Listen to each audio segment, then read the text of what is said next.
A day in my life as feeling on dito sa Hong Kong. At oops, alam kong chismosa kayo at chismosa din ako kaya i-share ko sa inyo para hindi na kayo mahirapan ba. Of course, isama ko kayo sa aking hotel dahil feeling tourist nga 'di ba ang yaya dito sa Hong Kong. And of course, pinanindigan niya ng amo ko.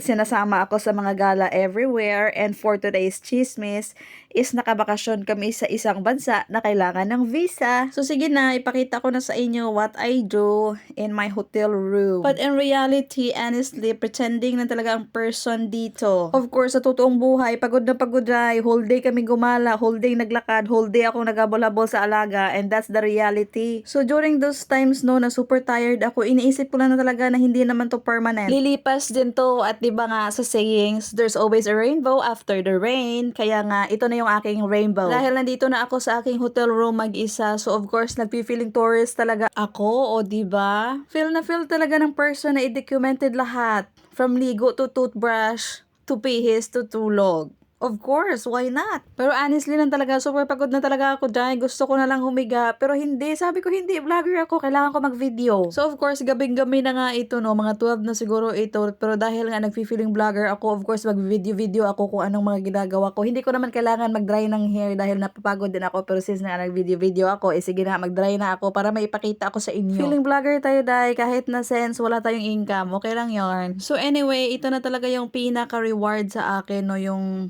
binook ako ng isang hotel na mag-isa lang ako. Syempre magagawa mo lahat ng gusto mo makapag-film ka. And on the other side talaga, takot talaga ang person dahil. So ito na nga, nakahigaan ang person, and while watching TV talaga iniisip, ang dami kong iniisip dahil baka meron nang nagpakamatay dito. I just don't know if ako lang yung mga nag-iisip ng ganyan pag natutulog sa hotel na mag-isa. Okay lang kung may kasama, pero kung mag-isa ka, Diyos ko, iniisip ko talaga baka may nag-suicide na dito, baka may nagpakamatay na dito, ewan ko lang. Tapos I remember last time na yung bed na tinulugan ko is medyo hanging, kita yung ilalim. Diyos ko, napaisip pa ako baka merong merong multo na natutulog sa ilalim. So ganyan kapraning ang person. So in this video nga, piniprepare ko na yung aking mga gamit for anytime na aalis kami dahil ready for the go. At during this time, hindi ko talaga alam na meron akong sariling hotel kaya hindi ako napagdala ng mga sexing damit. Eh diba, kung nalaman ko pa, mag-dress sana ako, kunyari woke up like this. O diba, feeling yarn. Chinecheck ko nga din yung mga passport ko at mga ID, hindi pwedeng mawala yun dahil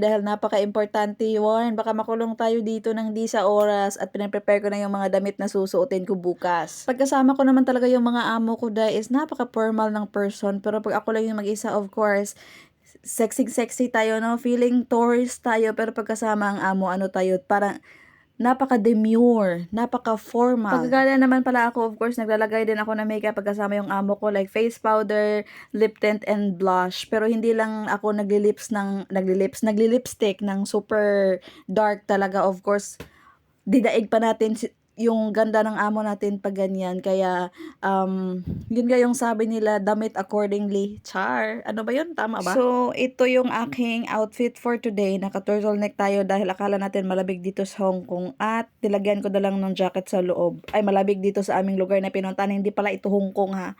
So, ayun. Napakainit pala dito, and naglagay lang ako ng jacket.